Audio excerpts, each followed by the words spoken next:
For the Season 6 premiere of Ride with Norman Reedus, Keanu Reeves rides a motorcycle through the Utah desert.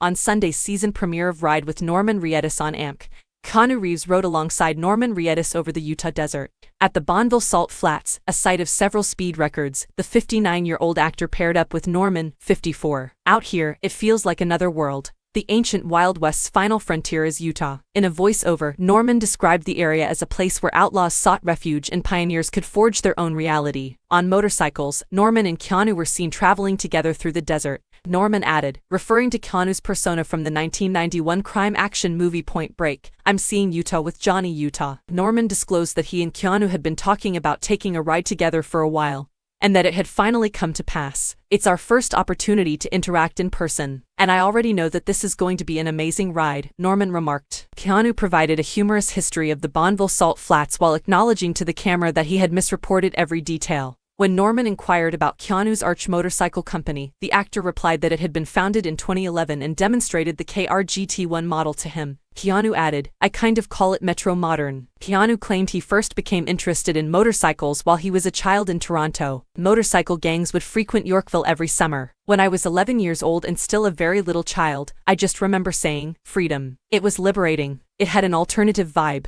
It had a sense of power. Wah is a good example. They would enter camaraderie in its entirety. And that was the start," Keanu remarked. As they were conversing, Norman remarked that he enjoyed how Keanu was a dude. "You're chatting about things like this while sitting on the ground, getting dirty, and drinking coffee." Before they exchanged toasts for the journey ahead, Norman said, "It's nice to see you on the ground."